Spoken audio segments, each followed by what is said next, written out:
Sir. Arts institutions across South Australia have become very familiar with the nature of this government over the last 2 years, that it is a government that is uninterested in arts and culture as a general rule, and one to which many of its members and ministers in particularly seem to take almost as a competitive sport the opportunity to deride or actively show disinterest or lack of interest in arts and culture. So it should come as no surprise that following significant cuts to the institution's budgets, including the South Australian Museum, in the 2022 state budget, the first state budget handed down under the Malinowskis Labor government, the response of the museum through dealing with the budget cuts and indeed through the appointment of a new director under the board and new direction, a new strategic plan for the museum, that it came as something of a surprise for the Premier. But it shouldn't have, because of course the board has been working on its response to these cuts since 2022.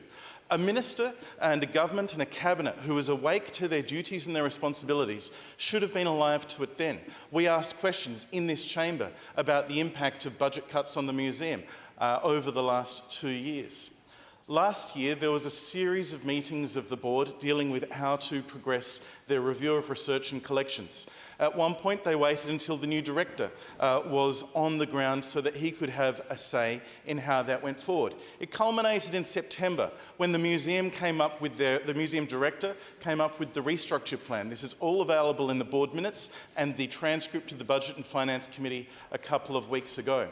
In that September meeting, the board decided, and the direction of the leadership of the board, that they would seek to brief the Minister, DPC and DTF. The briefing would also outline the support required by the museum, including dedicated and experienced change management resources from DPZ to run the project, this being the restructure, funding to cover direct costs of the restructure, and interim funding to cover the operating deficits of the museum until such time as the new structure was in operation. This was in September. Board minutes demonstrate that in November and December there were meetings with DPC and evidence provided to the Budget and Finance Committee of the Parliament earlier in April, on the 3rd of April from memory, showed that DPC, the Premier's department, provided a dedicated change management resource to the museum to operate through this change management. And then in February, the museum announced the restructure, which saw 27 positions, research scientists critical to the world-class reputation and scientific research capability within the museum, removed from that structure going forward, to be replaced with 23 more junior curatorial positions. The benefit financially to the museum and the government of $500,000 a year.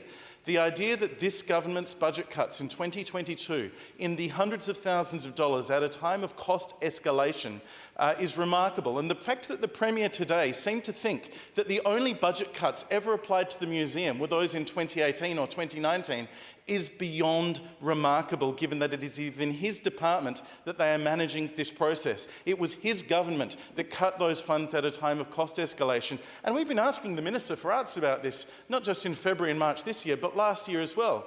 The Premier's lack of interest is at peace. It's at one with his lack of interest in arts and cultural institutions in South Australia. That's understood, but it's now having real-world impacts. The Premier seems to think that it's an invention of the opposition, that the Egypt Room, that the Mammals Gallery, that the Polar Expedition Galleries, that the minerals resources at the museum are under threat. That's not my invention. We asked the museum director directly about it in the Budget and Finance Committee just a month ago. He said the answer is we're undertaking a reimagining of the museum of the future, a contemporary, compelling museum experience for the 21st century. He described these galleries as cabinets of curiosity. This is the understanding that's been broadly put through the museum, and it's very clear that the board's strategic direction is to have these galleries removed, as it is to remove these scientific research positions. Now, the Premier has announced a review. That review is being conducted by the head of DPC, the chief scientist, and the head of museums in Queensland, who's obviously very familiar to the head of DPC. We look forward to that review, but we hope that the Legislative Council will also refer this to the Statutory Authorities Review Committee, because if that committee's not there to review statutory authorities, then I wonder what it's there for at all.